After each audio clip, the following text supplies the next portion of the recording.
have with us tonight our state naturalist, Mack Prichard, who has for the last 40 years been with state parks.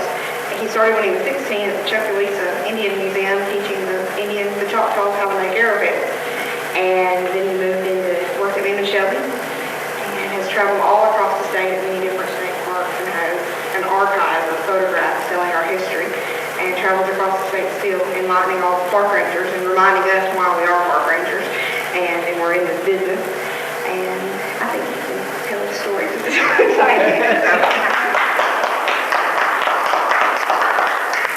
Thank you very much, Rachel. You're a quick study. I'm proud to be here tonight and to talk with you about the history of our state parks and some of the stories behind the scenery and some of the things I've done behind the scene too to try to help save nature everywhere. And some of the personalities that have been involved over the years in our state parks have made a tremendous contribution. I'm looking at tonight Henry Phillips, and we're grateful for some of the career dedication and pertinacity, I guess is the word. In any governmental organization, we have to keep to our dreams and keep working cooperatively together. As Tom Jefferson, the president, once said, it's wonderful what we can do as long as we just keep doing it. And here in Tennessee, we have some of the most beautiful scenic and historic sites, and I think it's wonderful to look at the story of how some of these came to be. So I'm going to turn on the projector, and we're going to travel. I've been shooting pictures since I was about 18. A little deer ran under my campsite at the museum at Shelby Forest where I was staying, and I went down, I had no camera, and I went down and bought an old Leica pawn shop the next day, and spent the rest of the summer paying for it. It was the best thing I ever did because I've taken thousands, tens of thousands of pictures over the years, and I just had to send 6 off to Georgia today for illustrating maybe a book if they could use one on Foster Falls. I work with a number of citizen conservation groups over the years. What I do in the way of programs is just the front.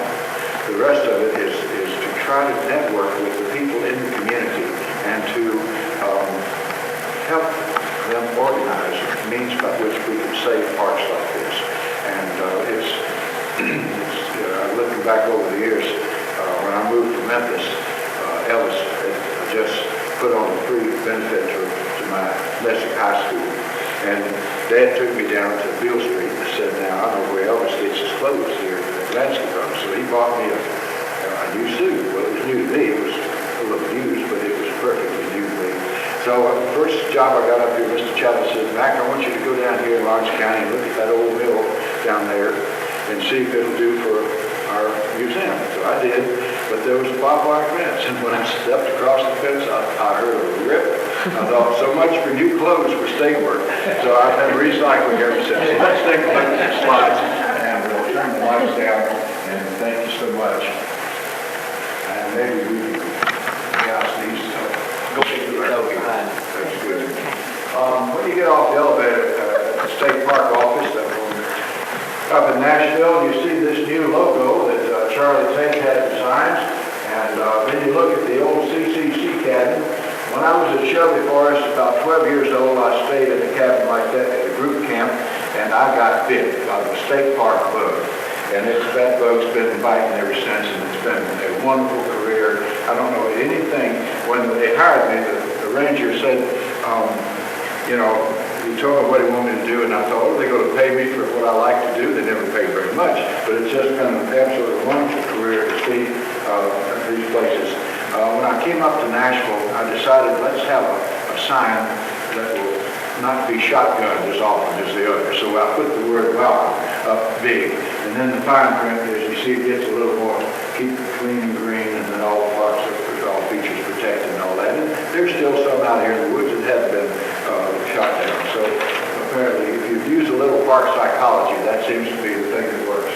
We have in this great state of Tennessee, from up here in Road Mountain in the east, the Cherokee National Forest, the Great Smoky Mountains, and here in the Catoosa, the Big South Fork, and the Cumberland Wonderlands. We have the Highland Rim, we have the Nashville Basin, we have the land between the lakes over here, about 170,000 acres, 55,000 acres of Tennessee Wildlife Refuge, Reelfoot Lake, our oldest park and game preserve, the Hatchie Scenic River in Memphis, which I'm sorry goes all off the map just a little bit there, where I started at Shelby Forest. So we have a wonderful array. When you go to East Tennessee, and this is the first vista that many of our visitors get from the north, coming down from Michigan on Interstate 75 north of Knoxville. You swing around the bend there, you come around Royal Blue, you come down off the mountain into Cold Lake. And Cold Lake was one of the first of our parks, which was created by TVA as a little saddle dam off Norris Reservoir. They gave us 3 of them there. Norris Dam was where TVA first built in 1933, and the steep watershed around there is a part of our park, and it is a really beautiful place. That is Pop Lenore when he was 89, and he gave us a relic collection, and then we hired him as the chief curator, and he enchanted everybody for years. That this museum is still there at Norris, and he collected a lot of that stuff. Back when the dam was impounded, Roy and Claude Acuff packed their fill and went to Nashville. And they did pretty good for country boys. Lost at sea, wherever they were from.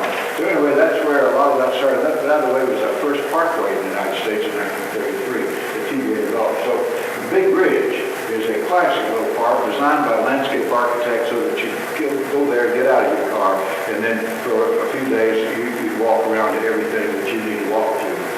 These areas were created back during what we call the Civilian Conservation Corps era. TVA was a part of the New Deal. It was a part of that wave of conservation that Franklin Roosevelt initiated, and Eleanor. I think Eleanor was as much involved as anyone, and they had decided they ought to help people that were out of work, so they put together these programs. And the TVA went to the state leaders and said, we need an agency that we can work cooperatively with the CCC, and that we could eventually vest these lands in. And the result was the 1937 Act, which established the state parks and the Conservation Department. And so, in the early days, they were greatly concerned about erosion control. TVA planted thousands of trees, which had a lot to do with flood control, probably more than people realize. Jim Bailey, in the hat, was a fellow who hired on with the Conservation Department the same week that it was started. And he, for 39 years, was kind of the great soul of the Conservation Department. He was a master storyteller. Mr. Henry Hart was his assistant. In 1960, I didn't work for the parks that summer. I went to North Carolina, and I bumped with Mr. Henry at Camp Sequoia, and that was a great experience. I got a short course in camping and outdoor education. These are garden club ladies that are making healing gullies with what we today call bioengineering. In the old days, blisters. Back in the turn of the century, there was another conservation president named Roosevelt, and he was a Republican named Teddy. And Teddy said, I hate a man that skins the land. And he set aside hundreds of thousands and even millions of acres of national forests. And one of these that was not set aside because public land in the East was already taken up was the Cherokee. And that was organized by Congress in 1914 with the Weeks Act, and they began to acquire land for watershed protection in eastern U.S. So out of that forestry conservation came our state forest, which soon followed. And here you see the John Muir Trail. John Muir took Teddy Roosevelt camping in Yosemite and had a great influence on preserving our national parks. Muir said everyone needs beauty as well as bread, places to play in and pray in, where nature might heal and cheer and give strength to our body and soul alike. And he continued to preach that environmental evangelism all his career. Now, one of the interesting quirks, in 1913, the state of Tennessee, after several years of problems over in West Tennessee, one farmer, Mr. J.C. Harris, quietly bought up 99% of the lake and was going to drain it for the biggest cotton patch in the world. But a lawyer got 1% of it and wouldn't sell. So they formed a syndicate, and all of the hunting and fishing guys had to come out through one dock. Well, they didn't like that. Finally, one night they caught 2 of the lawyers over at Sandburg, brought them out of bed after midnight. They put a rope around that one and strung them up on this tree here, pulled them off the ground, and said, we want access to the lake. And he said, you're joking me. And they let him back down. And then they said, we want access to the lake. And he said, I can't possibly do anything about that. Well, that was, I guess, the last of the honest lawyers, because he could have said, now boys, let's get you back next week and we'll take care of this. But he didn't. And so they, about the third time off the ground, somebody shotgun them off. It was all had the swamp juice. And the second lawyer reached out of their throat and dove into this little bottle of shin and swam under a hail of shotgun slugs, and he got away. He thought he got him. But he walked out into Kentucky just in terrible shape that next morning. And they looked for those boys for a year, couldn't nobody would grab them. Finally, the state said, if you want access to public access to the lake, the state needs to buy it. So the state condemned the property in a condemnation suit that settled all the title problems, and the state paid $36,000 for what's today 18,000 acres of lake. And that was in 1914. So that was our, and you can see what a beautiful area we got there for a real bargain price in those days. The big cypress trees out on the lake, some of them are 300 to 500 years old before the earthquake dammed up in Mississippi and created this water flow in this area. In those days, our parks were mostly rustic, and in 1925, Tennessee and North Carolina started a state commission on parks. It was called the State Park Commission. It was really to buy the Smokies. When they got through with the Smokies, there was one courageous lady from Knoxville who was the leader of that legislation, first state representative, Miss Davis. She and her husband had driven to the Yellowstone, and they decided it was too far to drive. Why don't we have a park in our backyard? And she wouldn't shut up. And they organized this group. They hired a 17-year-old boy, Paul Adams, to take the National Park Survey Party across the mountains and convinced them that it was worth buying for the park. When they got, this is his 524th hike, when it's now 74 on top of Mount Pecan. But in 1925, they decided there were a couple of other places in order to be protected, and they designated Willfoot Lake as the state's first game, fish, and park preserve. So that's really our oldest park. The other place they said we ought to save is the Tennessee River Gorge, and that became Prentice River Forest. And that's this area you're looking at right here. And today, we have 24,000 acres in the state forest. We bought Williams Island, where the solar expedition visited. The TVA acquired some of the shoreline. The Tennessee River Gorge Trust has acquired lands back of here, and we actually put together almost 100,000-acre national park and national river. I hope that will be done sometime. Now, the person behind that, that's in the dark suit here, his name is Paul Mathis, a businessman from Chattanooga, standing next to Governor Prentice Cooper, the father of our current Congressman Cooper from Nashville. And next to him is General Lytle Brown. And next to him, George Mayfield, who was professor of Dr. Mayfield at Peabody. These two are Sam Mickey and the chairman of Joe Summers from Memphis with the Lumberman's Club. And in those days, this was the first conservation commission in 1943. And they did wonderful work. And it's important that we have that kind of citizen input. Now, pioneers in conservation included Herman Wagner-Stoss, a little Swiss descendant from over here in Grady County, and Lucius Birch, who's a conservation lawyer. Lucius moved to Memphis. His firm was the one that sued and saved Overton Park from the interstate. He also was involved in defending Martin Luther King during those terrible days in Memphis. And so these two guys were courageous conservationists who made a difference. Herman was really the father of the South Cumberland Recreation Park that helped save so many areas down there. And the third fellow I mentioned is my mentor, Edward J. Neiman, who was editor of the Knoxville paper when the Smokies were saved. Then he moved to Memphis. He went to Germany and interviewed Hitler. He could see that Germany after World War I still had some wonderful forest reserves. And he said when he got back to Memphis, why can't we have one in Memphis? So he got a committee together, and the state forester, Jim Hazard, stepped into the back room. He was on his way to the Lumberman's Club, and Ed said, come in, we need you here more, Jim, than the lumber boys. And he said, send us a forester that can find some land for a state forest. So they did. The result, Mr. Neiman published in the Memphis Press-Senator, and that afternoon the National Park representative said, hey, I've just been told by the city fathers there was no place for a CCC camp, but now this looks ideal. So that's how we got the Neiman Shelter Forest here in the park. Neiman also had a dream for a national forest in West Tennessee, and this was authorized by Congress in 1941. and acreage was donated, and over 7,000 people came to the opening.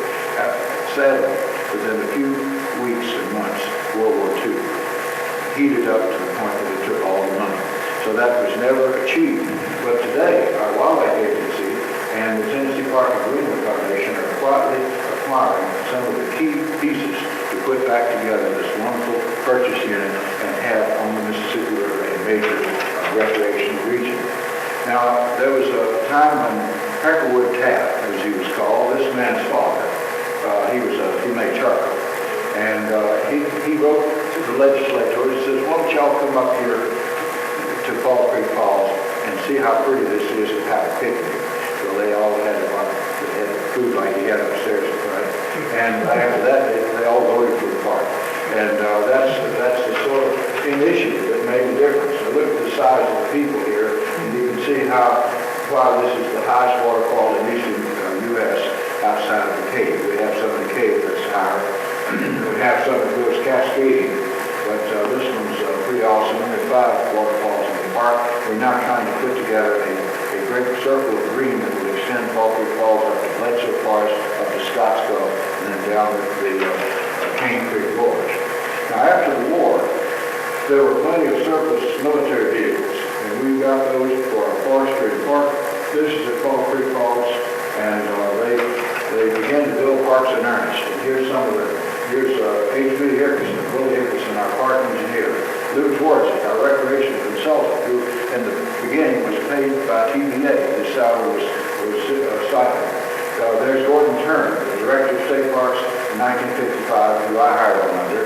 And next to him, Bill Dykes, the superintendent of Standing Stone, and they were doing a survey up there of some of these lands.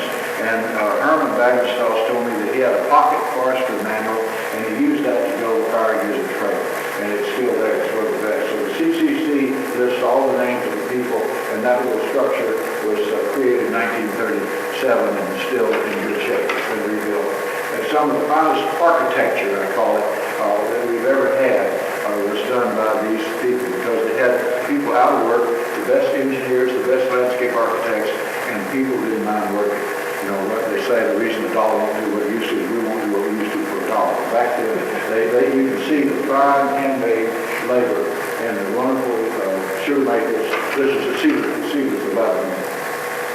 The Stearns Lumber Company had a lot of fires on their lumber holdings up in Kentucky and Tennessee. They decided they gave the state a big boundary of land, 11,000 acres of picnic forest, that the state would put a fire crew up there to work, so the fires were suppressed. So that's how we got in 1933 one of our first state forests. And the Division of Forestry, under Mr. Hazard, ran that as a recreational area for 17 years before the state parks eventually wound up with it. So the Forestry Division was a pioneer in the early days of the CCC work. 60 years later, we were able to give to the Stearns Company representative a plaque of appreciation for their donations. Charlie Tate has a good memory. And here's where I started work in 1955. I found out years later the manager of the park hired me to protect it from the garden club ladies, because they had gotten a wonderful grant to make this trail. And they wanted that trail to be spiffed up and kept up. And so it was growing up and getting woolly and gully, and so I hopped to it. I got me a hatchet and a machete, and I went out and started taking people down the nature trail. Of course, once you start using the trail, then the trail gets back in shape. So it's still there, and it's a wonderful trail system. And in those days, of course, we were not integrated. We had a park in Booker T. Washington in Chattanooga, where a lot of black people lived, and we had T.O. Fuller Park near Memphis. Both of those were created in the very beginnings of our park system. But during the 50s, when the integration came, the state parks of Tennessee were widely integrated without incident. And people then became able to use the park. As you see here at Montgomery Bell, everything went off as it should be in good enjoyment of the parks. So that's me on the far right in 1959, I believe, at Chucalissa. That was our old parking room. And I'm digging with a full-blooded Choctaw there and a couple of other students from the University of Memphis. We got a credit course established. I was going to Southwestern at the time, and we got the anthropology department out there. We hired a park archaeologist the same year I started in '55. His name was Charlie Nash. And let's see if there's any way I can get that slide to fall. I'm going to make it fall because I think that's good. It's got a great sense of public relations, and he started at the Indian Village. He had been working for TVA digging in the reservoirs, and he said, "Mack, we need some Indians." And the year before, I had taken a trailways bus when I was 15 down to the Choctaw Fair in Mississippi, and I said, "I know where we can get some Indians." We called out those that I knew, L.D. John and his wife, Marjorie. Marjorie was a dog, I believe. And I learned Choctaw from these people. I would keep a notebook, that's where I got my carpets tonight, I guess, and I would write down phonetically everything they said, and after they repeated it enough times, they probably got some of it. And so, Obama, Chukalisa Palaya, not Memphis, Pochikitana, Shikalaytana, Poskisoma, Amama, and they made baskets and beads and blowguns out of this native stuff. And Choctaw was a trade language. You all know that. You don't realize it. You know what this means. Halito comes from the Choctaw word, how y'all are. Halito. And you say the Choctaw, then say, Chimichukma, I'm doing just fine, how are you? So, Chomahali. And so it's one of the languages still spoken by the bands, East and Western Band. Well, in the 50s, you can see my old GMC truck, and my dad standing there. This is Chickasaw. The parking lots began to fill up. By that time, people were out and the war was over, and they were looking for more parklands. They were looking for places to go. And young families needed more land. So the consciousness that, and you can see how that picture's been shown thousands of times, it's about faded out, driven by those old cars. I hired on under Governor Clement's first term, and then Governor Allen, and then Governor Clement's second term. I heard him make a speech one time in which he said, you know, tourists are easy to pick than a bale of cotton and worth more. And so he supported a big expansion of parks. And the park planner and I went out and we took pictures of everything that needed fixing, and we shot pictures of the pretty places that needed buying, and we wrote a big budget request, and it went through. We got a $5 million bond issue, and we bought over a dozen parks that a large-size system. One of them was Old Stone Fort, and the Chamber of Commerce is still using that picture over there with their publicity. That's a beautiful place where the Duck River comes rushing down into the National Basin. We acquired Rock Island, partly from the Corps of Engineers and from the TVA, and then we bought some more land to go with it. This is our greatest waterfall. Sylvester Stallone doing a movie here that was supposed to be filmed in Chile. We saved a lot of money. And so people go down that thing in kayaks, just having a time of their life. To me, I'd be flushed out the other end, you know, like Dick Cullen. But a lot of people love to do that. We also got Big Hill Pond. We had a retired phone executive named Travis McNabb. He was active in the Conservation League, and Travis kept on until we got Big Hill Pond, a wonderful swamp area in the headwaters of the Hatchie River, and it's still a very, very fine rock there. And we got David Crockett Park here, where Davy had his mills, and this is the original wheel, and you can see how the logs were built. But as you all know, that big wheel attracted lightning, and those logs burned, and that was a terrible loss.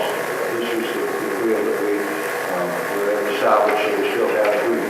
Now, another place that we had a commissioner that was from East Tennessee, and he says, I want to save on mountain.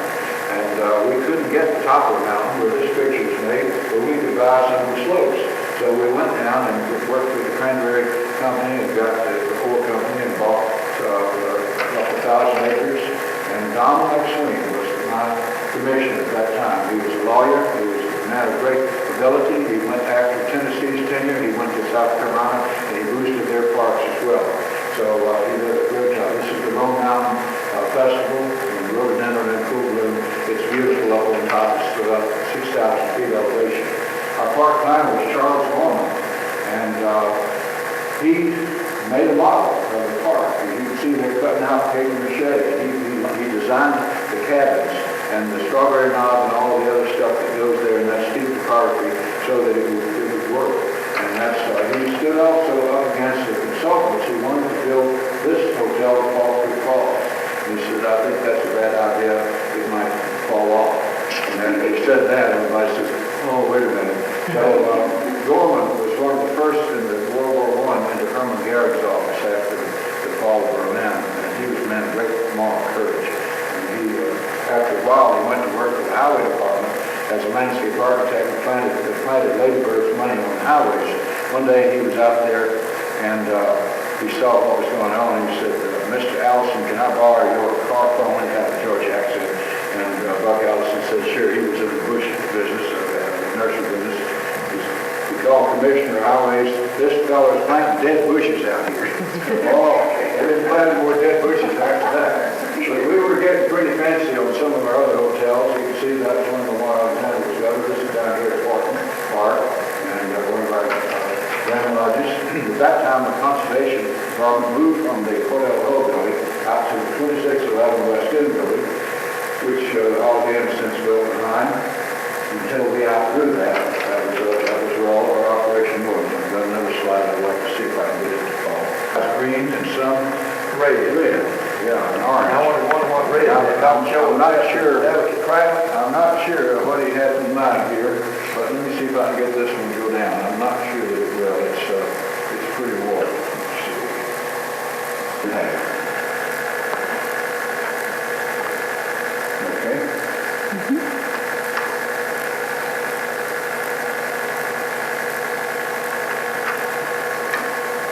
Turn it off again. To resume.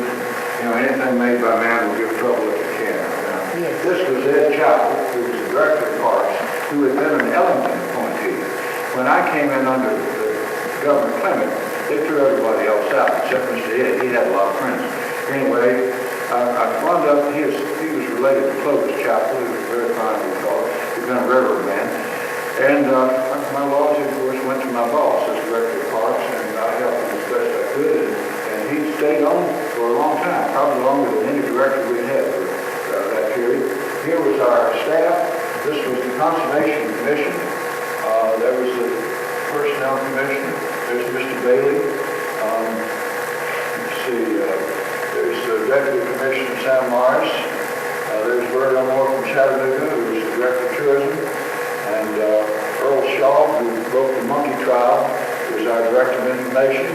And our State Forester, Carl Peterson. And we had a pretty good staff for those days. We had a division of hotel and restaurant inspection also, where we conserved the stones. So this was at Gold Lake, and we hired Bill Boswell, who became our parks director, and another boy to drive a trailer, a Tennessee panorama around all over the country to put our best foot forward. And this is part of the display there. You can recognize it. Dean Farmer. Yeah, Dean Farmer. Well, he just passed away. No, all right. He served all over the state. Anyway, Boswell drove a little Volkswagen scout car with the flags on it. And the other boy became the main man of tourism. I don't know his name, but that's how we get started. We had to start somewhere. And then Bill went on to become director of parks and was very energetic. I don't think this picture is good enough to recognize all of the faces in there. If we could drop these lights down here a little bit, maybe we can see some of them. I bet you can recognize a few. Yeah, that's better. This was our staff, one of our, I believe our first ranger. 1970. Our first ranger. Montgomery Bell, and there are just too many fellows here for us to name names. But these guys were very dedicated, and they were the ones that kept us going. And made a tremendous difference, great contribution. Just leave those there. Paris Landing was the first hotel that we built when our governor was from that part of the state, and in 1952, I believe, it was assigned by our state architect to use redwood, and unfortunately, after a while, the boards began to creak as you walked along, so they decided they'd tear that down and build a better one. But anyway, the next one was the Montgomery Bell Hotel, and this was the dedication of the Clement Lodge, which was, there's Governor Clement, and he named it in honor of his mother, and a beautiful building, and a wonderful meeting hall. I never dreamed that we would outlive it, but they decided to get rid of it. they built another hotel, which is actually a little smaller in scale. Doesn't have as large a dining room capacity, but that's the signs of the times. Anyway, the other hotel we had soon came along was the one here at Horton. Governor Ellington liked to play golf, so they built a golf course here, and they extended the resort later. And when they got through the golf course, they'd never built a golf course before. Mr. Hickerson told me they used too much dynamite down here on the ninth hole and blew half of it in the river. Then they had to spend the rest of their budget, which was the whole biennial 2-year state budget for all the parks, putting that thing back together. When they got through, they only had enough money to restore Governor Horton's mansion, which they had promised the family they would do, or to build a 7-unit motel where they could have, a few people stay over when they came. So, of course, they tore the mansion down and built that motel, and then later they built the big hotel. Now, we've gone upscale since then. We've made a great big concrete hotel at Crockett Falls and some fishermen's cabins, as you can see. The fishermen like to catch fish close together. There they are. And here's, you can see how fancy they are inside. And, of course, we've gone way beyond that now. We've got conference centers. They look like World War II bunkers. But I'm sure the folks that get in there can do what they do underground just as well. And this is one of the crash things. We've built a lot of golf courses. And it turns out golfing is popular with a lot of people. Bird watching is actually more popular than all of that. But all you need is some bird seed and some birds. But anyway, we've got some fine golf courses. For those that love golf, we've got some fine marinas. This one is at Paris Manning, another Pickwick, another Harrison Bay, and probably more than that now. And everybody loves to get out, and this is when the kids go wild. Let's see if you can cut it just a minute while I concrete hotel out over a dying lake at Reelfoot. Bible and Shin, my dad used to catch fish there, he said, before it filled in. But it's interesting because now it would make the most wonderful biological station. And right behind it, the federal government built an airfield, so you could fly in there from anywhere in the country, or could. We've since shut it down in the last couple of years, but it's still a wonderful place on Reelfoot. Anywhere that you are on Reelfoot is wonderful, and that's a good spot for sunrises. So here's a quick synopsis of some of our resort facilities, and we've sort of imitated Kentucky and their resort facilities. They've got some wonderful places, and we do too. Then here's what, as you can see this fellow on the far right, Bill Cotter, he said this is the retired environment club. And if you look at his expression a little bit, you can see why he was probably number one fire there. But the rest of them served out their time, and there's John Paul after 50 years of service. There's Mr. Bailey, 39 years of service. Zeb McLeod from East Tennessee, Gene Denny, Charlie Teddy, that's right, Willie, and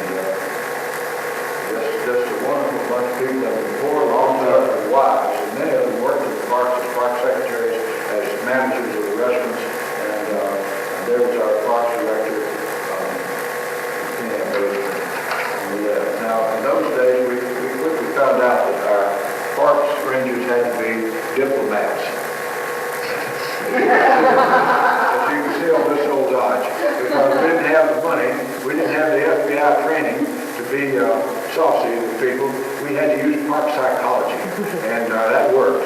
We run up on a bunch of beer drinkers at night and said, now boys, we don't make rules here, but we got to lock the gate up. If you tie this place up, we won't say anything, the sheriff won't get you, you won't get in trouble.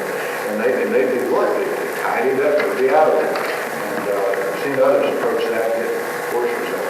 Well, you got to be not only a diplomat, but a pretty good officer to figure out who done it. But this ranger out at Longhouse checked around the neighborhood and he found somebody who just done the drywall, and they came and got it out of this patch of rare Tennessee coneflowers. Here you can see Echinacea tennesseeensis, which is one of the great little wildflowers we have.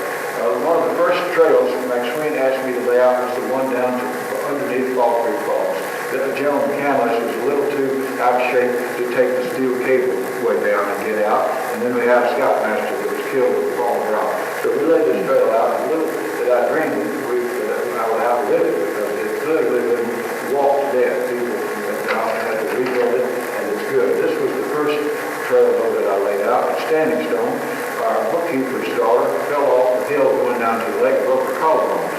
after that, they turned me loose to build some trails. So those parks that didn't have CCC trails were soon added some of these nice little routes, and it's still being enjoyed from the T route down to the Lake of Sandstone.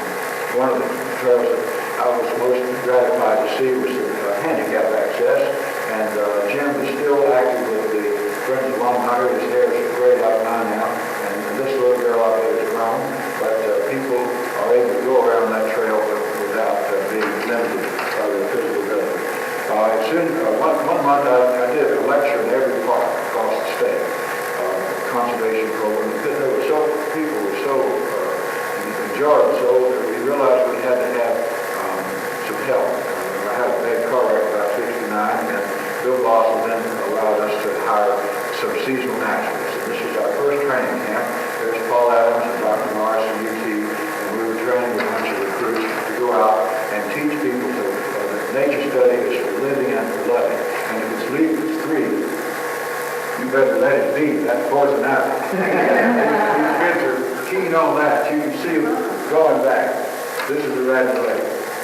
Now this lady at Mom Hunter's got a wonderful Earth Day exhibit that she helped put together, one of our naturalists. We've got a great crew. One of the best was David Haggard, and he's now our West Tennessee naturalist. He's taken his bird demonstrations to thousands and thousands of audiences across Tennessee. And it's great when kids can make friends with bugs. And this girl went on and got her degree and is now working for the Fish and Wildlife Service. So a lot of times the threshold of experience in the parks goes on to shape your whole life. And don't ever think that when you take a kid out in the woods that you're not having some impact on them. Even making friends with the snakes is a good idea. This was up at Piggy. And they're still good at the warm pleasures, a little baby possum here at Radnor Lake. So our Tennessee naturalists have been very successful and made their drive increase. One of them, Jennifer here, is even demonstrating the hammer dulcimer as a part of it. She does quilting workshops as well. So there are all kinds of things that only move our imagination. One of the things I've done on the side over the years is to try to help organize community groups to save this and that. This was the beginnings of saving Radnor Lake. One of our first meetings, the first speaker we had came to talk about saving land between the lakes. He said, we're going to make a cafeteria feature here from TVA. And Van Morgan went over and did just that. This lady was with the Children's Museum in Nashville. There's Mr. Bailey. There's Professor from Vanderbilt. So we had a mixed group. And we kept agitating to save Radnor Lake until finally a bunch of upscale people banded together and had the contacts, and Senator Henry and others who beat on the table and said, we need money. And they got out of there and they raised $513,000 in 2 weeks, and they matched the federal and state grant and the Secretary of the Interior contingency grant, and that's how we got Radnor Lake. You can see how close it is, and it would have had 376 houses out here that would protect Radnor Lake hadn't gotten together. What really started the Natural Areas Program, though, was the fact that during the Adams administration, there was pressure for lumbering and coal. And they were about to, this was Morgan State Forest here, they were about to issue contracts to do just that, to cut the timber and dig the coal. And the administration changed, and the next administration set it aside as a natural area. And that was the first time we passed such an act. It was supported by our state geologist, Bob Miller, by Republican Senator Victor Ashe from Oxford, by Memphis Democrat Senator Bill Bruce, who's still very active with the Tennessee Park and Greenwood Foundation, and a young Republican governor from Memphis named Winfield Dunn, dentist, who, when we asked him, don't you want to stretch your legs, Governor? He said, sure. So we took him hiking in Savage Gulch, and he said, this is so magnificent, let's just climb. So the Methodist minister that worked with the Savage Gulch Preservation League as a volunteer wrote every legislature. When the bill came up, it went through like a grease pig. So we got this wonderful virgin forest as our second state natural area. And we still have it, we're adding to it, we hope to buy more land from the same Swiss Werner Campbell that has in the land. That's a big poplar in Savage Gulch. Here's Ranger Randy Gray and myself on the mitigated horse, by the way. That was 10 below zero that night when we were camping out. So we've had some great experiences and so far survived. But you can see the incredible wilderness quality of the Great Stone Door of Savage Gulch. You're looking right 50 feet into Big Creek, and then over in the Savage Gulf, and then in the interval of Collins Pond. These are the three ponds. That's a German naturalist, Erich Schindler, who said there's more variety of trees here than there are in the whole continent of Europe because the glaciers have cut them down. So he was very impressed with it, and people today still are. They do their rope work and rock climbing there and rappelling, and it's quite a place. So that's a request for a film or a photo came Phil this morning from the Rock Climbers Association. They're doing a new book on great places to go. Now, in about 1975, Jim Bailey retired, and I became acting director of the Education Division, and I did something I never did before. I authorized an ad in Conservationist magazine, and the commissioner agreed to it. And actually, you can see it's May 4th, 76 is when it actually occurred, and it said, come join the Nature Conservancy, and we'll start a Tennessee chapter. And they took up enough money, 1,500 members, to buy a cranberry bog in the Shady Valley, and they have been working ever since. There's Jim Bailey's retirement picture. And so Ray Harm gave us the rights to use his little coon as our official state animal, and we were able to sell these pictures for $50 memberships, and that's how I got started. The first director of the group from Natural Age Administrator Tim McCall became the director of the Nature Conservancy office, and we got an artist, Bob Nipp, to contribute this picture, and that sold for $100. That's how one of the ways we raised money for the lake. And the Nature Conservancy's first director, after Tim left, was Dave Ullman, and Sheila Shea with the Audubon Society, Jane Whitson, and Bill King, who established Madison Financial later on, making quite a bit of money. These people have, some of them say the Nature Conservancy accepts tainted money from big corporations, and to which they say, it's tainted up, give us some more, and we'll save some more later. And that's what they've been doing ever since. And the latest round of this was just last fall, when Marvin Runyon and I became honorary co-chairs of the Saving Great Spaces campaign, and Marvin went in to meet with Scott Davis of the Nature Conservancy, and they began to think big. And Scott said, let's try to save 20,000 acres down here around the south end of Tennessee, the wall of Jericho and Carter Mountain. And Marvin says, maybe we could get a couple of million from the Congress to help save some Cumberland land around the Valley River. So that's exactly what they did.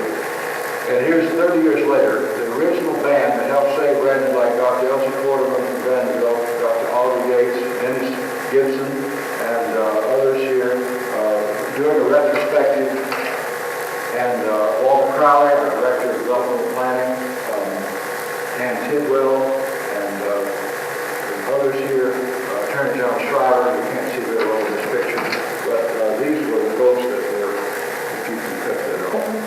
This Walter Crowley came in as our park planner. He had worked with the Division of Planning and was having difficulties there, some disagreement with the director. And so we hired him. He wrote a brilliant paper on state parks. And we convinced Commissioner McSween to hire him as our paper planner. And he came up with a Tennessee Outdoor Recreation Area System plan. And they began to make no little plans, because in those days we were getting land and water conservation money. And I had records from the days when I started, where they used those records to go back and justify $250,000 if they could pay us back to where we were. So really got started with a bang. And thereafter, the commissioners like Ann Tuck here came to our trail committee. There's Evan Means, the founder of the Cumberland Trail Idea, Joe Gaines, our trail administrator, Stan Murray, president of the Appalachian Trail Conference, and Commissioner Ann Tuck, who was one of the nicest commissioners I ever worked for. And this was during the, I believe, Governor Alexander's first term.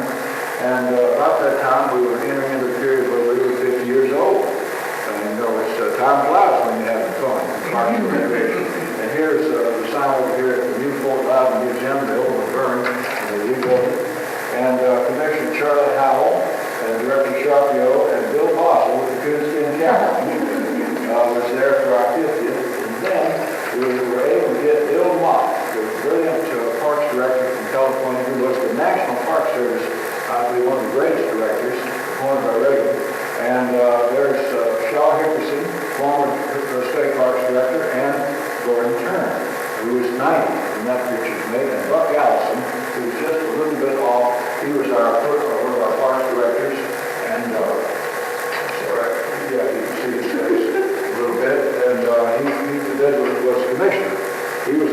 when we got a lot of natural areas protected, he told me to get out of office and go get these places cleaned up and signed up for people to go and enjoy them. So Bucky got religion along the way. He really felt a vision. After that time, Charlie Howe moved us down to the custom house. We were in there for, I guess, 5 or 10 years, maybe 7 years. We occupied the basement and the first and second floor, I believe. This was wonderful. They started building, it was about to go into the records ball, built in 1880, national first great historic structure across the Human College School. And later, Commissioner J.W. Lennon moved us to the life and casualty tower. At that time, they had combined under Governor McCord the health department, environmental functions, with the conservation department. So we had the Department of Environment and Conservation. Now, in my opinion, I think we were living in sin. We should have been the Department of Environmental Conservation. And I think we would probably had a stronger mandate, but that's where we are. And J.W. Lennon did as much as anybody could to put us together. And in the first days, in the 60s, the people, I went to Oak Ridge, and there was a group of white mice scientists named Bill and Lee Russell who were doing genetic experiments to find out how radiation affected. At that time, people had the notion you could go in a fallout shelter or a cave and survive an atomic attack. And they began to point out, oh no, the genetic mutations that come from breathing radiated problems. So when they got out of the lab, they wanted to go hunting, they wanted to go hiking and swimming and canoeing. And they were the ones who came up with the notion that Tennessee ought to save its scenic rivers. They formed a group called the Wilderness Planning Association in Oak Ridge, although it's a statewide coalition. And Lee, all these years later, over 30 years later, still edits the newsletter. And they have probably contributed more toward the conservation of Tennessee's environment than any couple I know. They were almost totally involved in saving the Big South Fork and the Obed from being dammed up and channelized. And they wrote the draft for the nation's first Scenic Rivers Act, which preceded the national bill by about 6 months. So they were wonderful people, and Bill just passed away a short time ago. The Hiawassee River was in threat of being dammed up as well, and it instead was set aside by the emphasis here as a state, one of our first state scenic rivers. And then we got the Ocoee, we got the Hatchie, we got the Harpeth, we have many others that still need to be got, including Shoal Creek, which originates here and goes all the way down into Alabama with the Tennessee River. That should be a state scenic river. It already has a lot of canoe use on it, like the Buffalo, and it deserves it. It's absolutely a beautiful river. The other group that really made a difference was the Tennessee Trails Association. And here's their founding meeting. Evan Means, Bob Brown, who's going to be tomorrow. You might have seen the Tennessean today. He and his dog were at Beeman Park. And David Hassler and his wife Robbie. And they were part of the CCC Coalition. And Donald Todd, Paul Adams. These folks met at Cumberland Mountain and decided there ought to be a coalition to save trails and to make more trails. So they passed and supported the Tennessee Trails Act in 1971. And that has led finally to the evolution of the Cumberland Trail.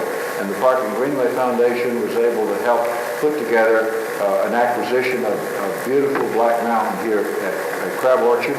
And the Cumberland Trail is our longest linear park here, over 300 miles it's eventually going to be.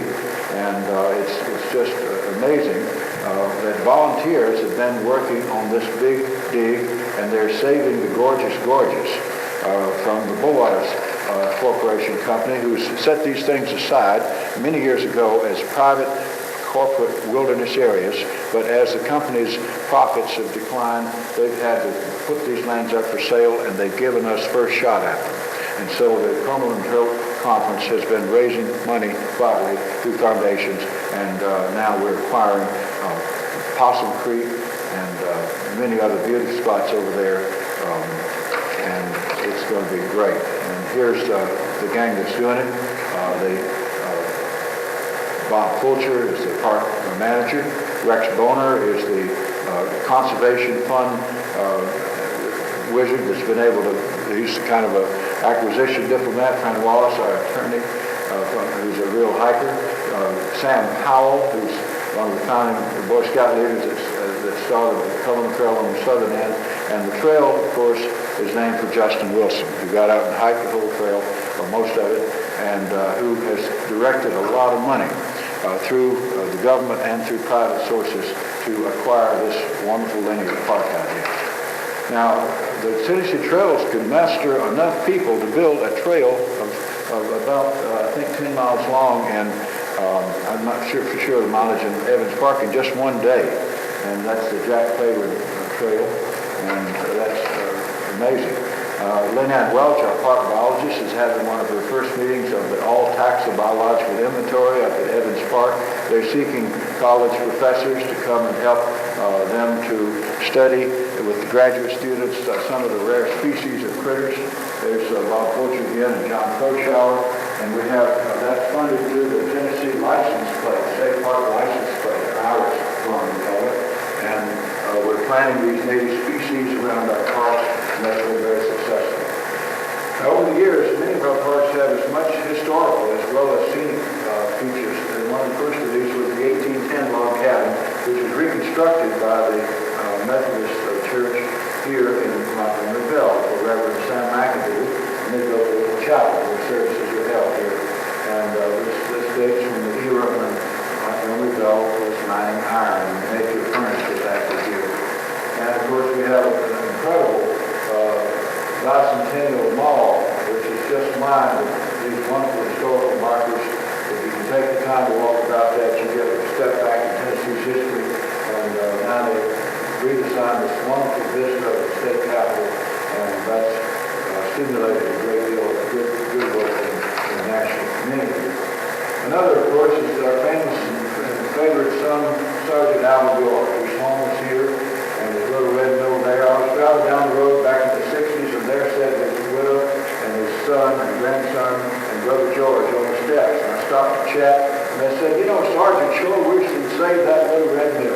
So we slipped that into the governor's budget and didn't do it again, with no questions asked. And here is Sergeant and York and his wife, Miss Tracy, and Cordell Home, one of our great senators and congressmen who became Secretary of State under President Roosevelt and had all the Latin American nations as our allies. And I don't think anybody's done any better than him on that. His home, a log cabin over here at Birdstown, is where the father of the United Nations was born. And President Roosevelt called him that. And Cordell Hull said if we could just keep the nations united together, we could avoid a World War III. And so far we have. Now, we have a lot of historical places like Fort Loudon, Fort Watauga, Fort Pillow, Fort Johnson Mill. But here at Fort Loudon, the Cherokee Festival, Rachel told us some of the events that's been going on over there. They have the reenactment of the days in 1750, 56, when the fort was built. This is the first in the southwest of the mountains, the Allegheny Mountains. And after about 4 years, the Virginians angered the Cherokee, and they laid siege to the fort and seized it and burned it down. But it's been restored. It has, Jeff Wells is showing off here, the finest workshop of any of the parks. And the kids are proof of the pudding that we need more of this sort of ammunition for them. When I was state archaeologist in the early 70s, director of archaeology, we had to condemn the Sellers Mound. It was about to be subdivided, and the government supported it. It's the only park I know in my whole career, not for 50 years, that we've had to condemn. But it's still there. We had this wonderful event, and praise to little Sandy, one of the statuettes from there, and a nice exhibit. Thurman Mullins is our park manager, who's taken an interest in it. And there's Commissioner Jim Pike, our deputy commissioner, and we had some of the Indians there as well. And it was a wonderful event. At Red Lake, we had Cherokee come over and pray at Cherokee, and one of the, this is Reverend Bushyhead, whose ancestor was probably an Irishman with bushy hair, and that persisted in the Cherokee lineage for some time. And his wife, this is at the Red Clay Council Spring, which is the last capital of the Cherokee Nation in 1838 before the Trail of Tears. All of these places have great stories, which we just now began to dust off. Sometimes we have arrowhead chipping events, And the day I was there, all the white men were over there chipping arrowheads, and all the Indians were in another field organizing their Indian Advisory Council, which had just been dissolved, and they were restarting it again in a very democratic manner. I mean, we have a lot of our democratic countries for the Indians. We just forgot it.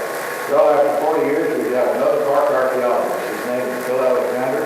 He's speaking here to the Tennessee Ancient Sites Conservancy, and we're trying to scheme to save some more Indian mounds. And so far, we've got excavations planned in several of our sites. Bill and I are working with the West Tennessee Park and Greenway Coalition to save the Indian mounds at Reelfoot Lake. There's one there, it's large, and there's a gully threatens it, but it looks like there's a chance we might get that Reelfoot Lake water behind. There are a series of these mounds all the way down the Mississippi River, and also Civil War sites like Fort Pillow. And we're planning to put these all together in the Mississippi River Trail, which was already completed as a bike path, and then the Mississippi River corridor. We want to turn this cotton patch bluff eyesore into a beautiful state park with the best view on the whole Mississippi River. There's the hatching flowing right over there. This lady, by the way, found somebody's light bill in there, took it to the sheriff, and they had to come clean it up. So that's the sort of thing that public citizens can do. Here's Kathleen Williams, Director of the Park and Greenway Foundation, Don Hammonds with the Mississippi River Parkway Commission, and Michael Rodell and the Wildlife Agency representatives. And they're putting together this wonderful green dots. It's a string of pearls along the blue line of the Mississippi. And they have to hurry because these places are soon gone. In the Pickwick, while we're building a new hotel, we forgot about the other side of the bluff there, which CBA sold off. And now we've got condominiums creeping up the side like measles, and they look just about as attractive. Under the past Southwest administration, Commissioner Hamilton is here signing the Duck River into scenic river status. That's Reggie Reeves and the Duck and the scenic river people behind in the Avon Park. We got the combo in the forest because the governor knew a fraternity buddy of his was the one that was outbidding us, and he called him up and asked him to quit outbidding us. And so we got it for bargain sale. We got thousands of acres designated as natural areas, but sadly, it got mixed up with the income tax debate, as you know, and they wound up closing, of all places, Burgess Falls. And if you imagine closing a waterfall, well, you can't turn it off, and you can't stop people from going to see it. They crawl under the fence. But by the way, this guy came in the boat. The non-fair is closed. So in we went. Burgess Falls was closed, it says, due to budget restraints. We couldn't even afford a dime at that time. So I guess that was one of the lowest. And in my whole career at the park, I never thought we'd get down this much. We did. But soon we began to see a way out, and that was to establish a pay-as-you-go fee, which many other state park systems have already been on for a long time. And that's gradually bringing in a lot of money. Also, they underestimated the public sentiment to keep these places open and to reopen our parks. People like the Friends of Dunbar Cave wouldn't stand for the cave to be deleted, and they stood up for that. So this is Friends of Big Ridge, and as he said, we don't just talk, we walk the walk. This is a Save Our Cumberland Mountains Coalition. They floated all the way down to Cumberland, bringing some polluted water from the mountaintop of Louisville. Trying to get the government to come out against that. And here's John Davison, president of the Friends of Grammar, and Mrs. McAvey, the first caretaker there on that lake. And he took a strong stance against this sort of thing and made a big difference. The Rabbit Lake Friends Group has raised money over the years, and no one was more active than that than Mike Carlton. And for a while he got laid off, and then he came back as director of operations. So as Mark Twain said, always do right. That gratify some people and amaze the rest. Anyway, here we are with our State Park Friends meeting. For many years we had these little informal coalitions, and there's one of our former park directors there, recognize him again. Hello, Walter Butler. Walter Butler was another one of the nicest park directors we ever had. And we've had, over the years, different people as director of parks, and we've got a great thing right now. Friends of the Savage Skull Preservation League donated enough money to build this parking lot. It's a good thing we did, because now they're subdivided around Falls. And so we got Jim Pike after his career with Metro Park, and Betsy Child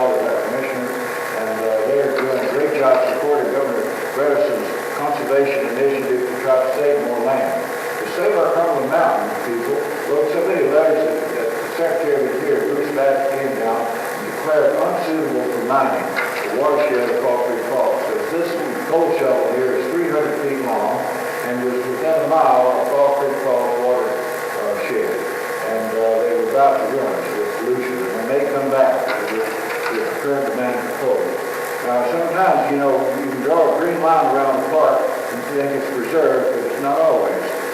The forestry people have required to come up with some money, so they clear cut this trail in Natchez Trace Forest, and our sign there had to be propped up on a stump. And so that can happen. And as you can see by the cartoon here, Tennessee clear cutting has become a pretty serious issue. If you drive down Natchez Trace, it looks nice in the trace, but if you fly, you can see acres of clear cuts down here in Wayne County and further north. And then now they've got this business of taking the whole mountaintop off in order to get to a little layer of coal. And that's the sort of thing that's could make Tennessee an ugly place if the rate we're going. Nobody would have believed that one hog farmer upstream from Cumberland Mountain State, pig farmer upstream off the park, would have had an accident and spilled all of the yuck downstream, killing fish, running our lake. And so our Senator O'Brien got us $1 million swimming pool built as an alternative, but it would have been cheaper to bought the hog farm out. Actually, he was bankrupt after that anyway. And so we have to look sometimes, I think, at these alternatives. One of the great alternatives in Tennessee is volunteers. We are the volunteer state. And whenever there's greater need, there'll be greater knowing and greater caring. And Tennessee volunteers stand up and they get things done. So volunteer put this montage together of people working to pull the weeds out of the parks and put back native species. And we have a wonderful legacy of parks, as you can see here with all of these patches. This is really this way over Jones Ford, and that's not all of them. It just happens to be all over getting there. Everybody wants to park and recreate.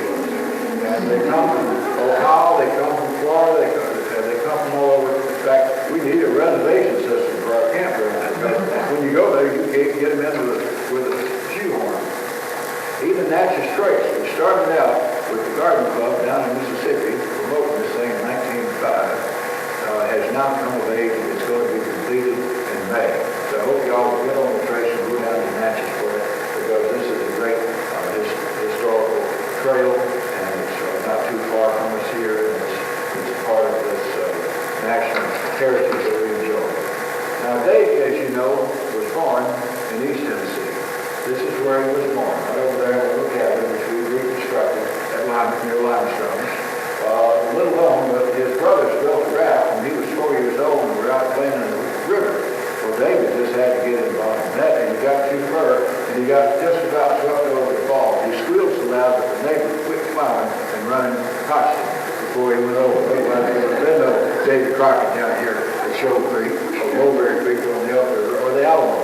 So this is one of the great things. I hope that you all will take a chance to follow Davey around Tennessee. He's truly a man of all seasons. And here's one of his facsimiles crossing the metaphor over here on the Buffalo River. That's what you call a long hunter. He had a long rifle, which would shoot with dead accuracy about a mile. The Germans came up with a rifle like that 200 years later. But he had a long knife, and he used that for skinning the hides out and selling them to the poor freezing Europeans. And then as their wives said, they stayed out hunting for a long time, because they would travel over here where they learned where the animals were, and they hunted buffalo, elk,